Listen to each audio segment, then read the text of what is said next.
Coming up on today's show, Tesla's Q1 earnings call reveals Tesla's latest financials and takes a very bizarre turn indeed. Europe has a new leader in terms of electric car sales, and Nikola sues Tesla for patent infringement over truck design. These stories and more coming next. Hi everyone, it's time for another roundup in the show in the world of cleaner, greener, safer and smarter transportation. And in contrast to last week's show, this one is full of a whole lot of Tesla. We're starting, where else could we start, with the recently published Tesla Q1 earnings, which show that while revenues have increased to $3.22 billion, the company ended the quarter with $2.7 billion in cash versus the $3.4 billion it had at the start of the quarter. And while Tesla managed to continue to ramp up production of its electric cars, its losses grew to a record $784.6 million.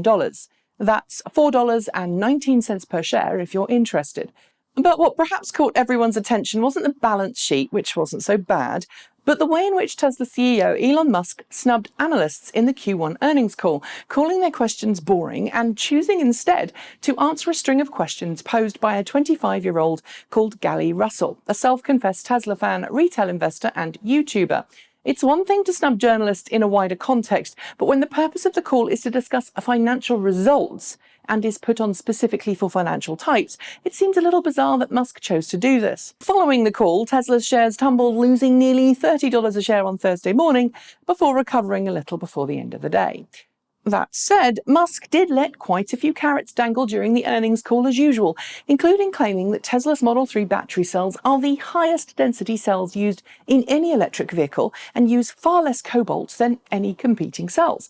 In addition, Musk claimed the production version of the Tesla Semi would have a range nearer to 600 miles, said the Model Y will bring about a manufacturing revolution when it launches in 2020, and blamed a flufferbot not picking up seat stuffing correctly for some of the problems it suffered on the Model 3 production line. He also criticised Daimler's CEO as not knowing anything about physics and poured water on Porsche's rapid charging plans. If you haven't heard the call in its entirety, it is worth listening to. I'll link to it in the show notes. It's well known that Norway has been the largest electric vehicle market in Europe for many years, with both the largest EV adoption rate per capita and the largest overall volume of EVs sold. But figures released this week show that that's now changed, with Germany selling a total of more than 17,570 cars during the first 3 months of this year, placing it above Norway in the EV market in Europe in terms of vehicles sold. The surge in demand for electric vehicles in Germany represents more than a 70% growth compared to previous years, and while it does include fully electric models as well as plug-in hybrids, it shows that German consumers are really starting to make the switch to EVs.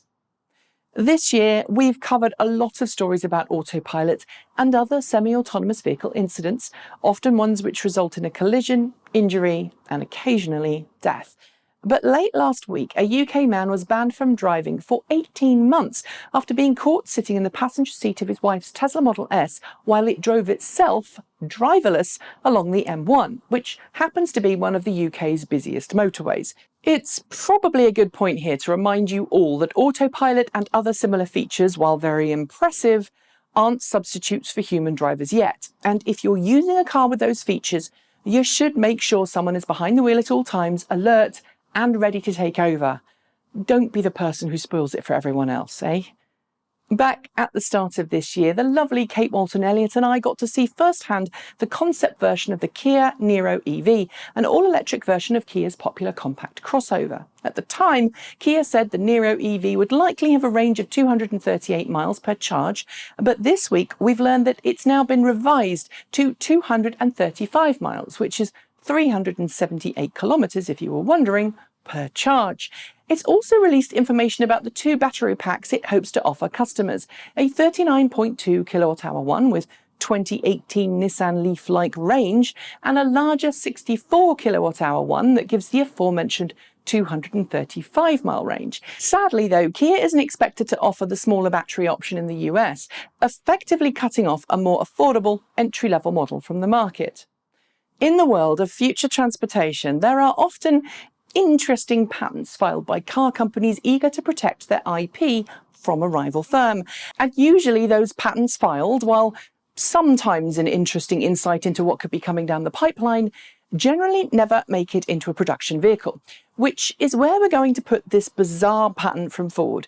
Granted recently, this concept, Ford's calling it a multimodal transportation apparatus, includes the idea of integrating an electric motorcycle or scooter into the front of a regular hybrid or electric car, allowing the driver to ride the scooter the final few miles to work while the car sits further out of town.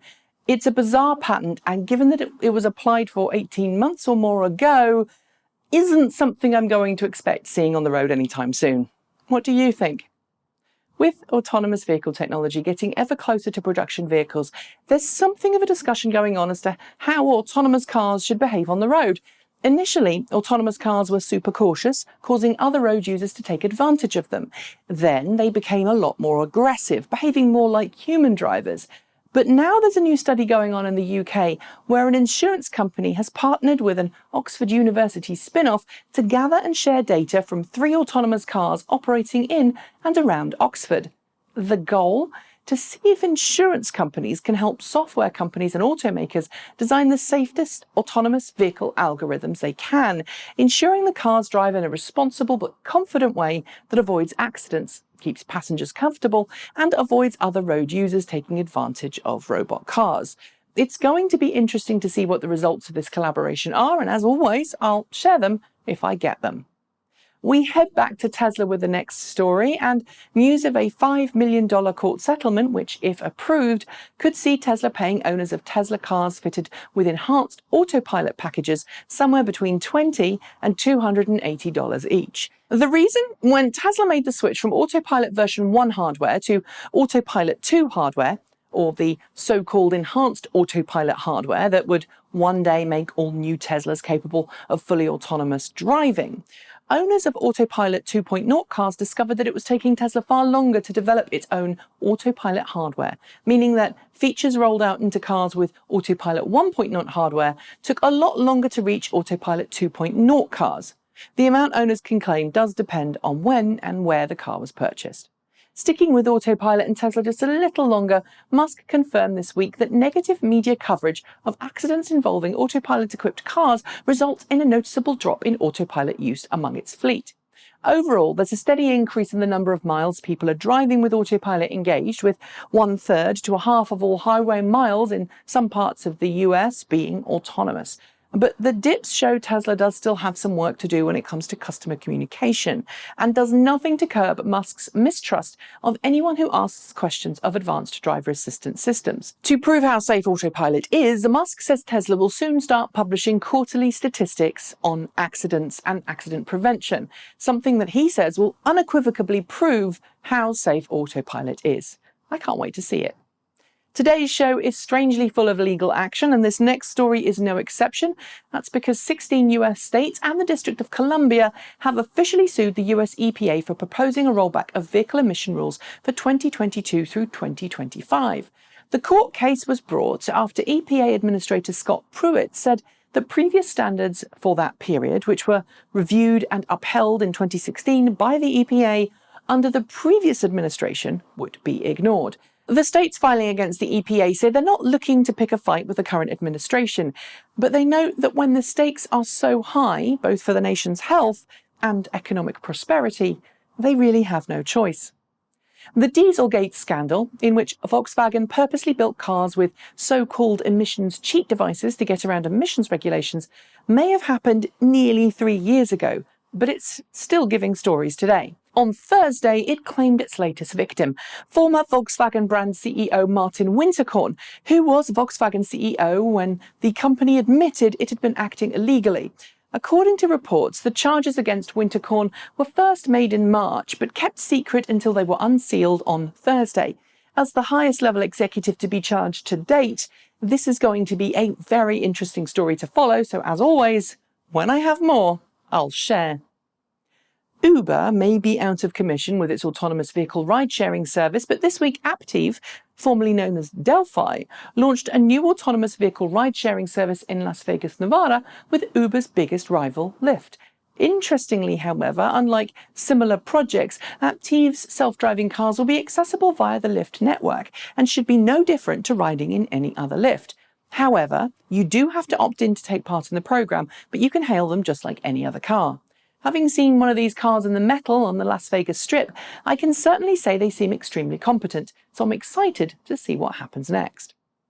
This week, it seems, is just not Tesla's week. In addition to the weird earnings call mid-week, the sentencing of the Tesla Autopilot abuser and the class action suit, Tesla's rival in the trucking world, Nikola Motor, has filed a patent lawsuit against it.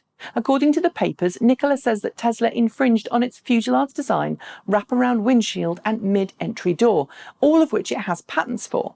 Tesla fans, of course, are calling this a patent troll move, but Nikola says that the design similarities between its Nikola One and the Tesla Semi has caused more than $2 billion of missed business. Moreover, since Nikola One unveiled its truck long before the Tesla Semi was shown to the world, this one could go on for some time. And finally, to date, if you've enjoyed taking an RV on a long road trip holiday, you've had to fall back to a gasoline or a diesel-powered vehicle if you want anything larger than a Nissan ENV200 minivan. And if you're an electric car driver, there is a lot of guilt that comes from driving a vehicle that gets single digits per gallon. Well, it may not be the case for long. Winnebago Industries, the company behind the iconic Winnebago RV, has unveiled an all-new electric RV that will initially be used for urban duties like blood banks. A Class A RV based on the all-electric Ford F-53 chassis as electrified by Motive, the vehicle should have an all-electric range of up to 125 miles per charge. That's 200k. Sure, that's not much, but it's a start, right? And that, sadly, is the end of this week's show. As always, don't forget to like, comment and subscribe. Hit the notification bell to make sure you don't miss out a single episode. And also, don't forget to subscribe to Transport Evolved Take 2 as well, if you'd like to have some more informal videos from myself and the TE crew. And of course, if you're helping us keep this network running or want to, be sure to follow the links below to continue to make your donations. Before I go, just a reminder, I'm going to be off next week on a little adventure to Reno, Nevada, so there won't be a show as usual next Friday. Instead, though, there are some interesting pre-records lined up, so I hope you enjoy them. Oh, and in case you're coming to BLFC or happen to be in Reno, keep an eye on my Twitter. Lots of people have asked me for a meetup, so I'll see what I can do. Oh, and also, if you're coming to BLFC, don't forget to come to see my singing panel and the concert where I'll be singing in the brand new One Weekend musical. That really is it. Thanks for joining me. Have a great weekend, and as always, keep evolving.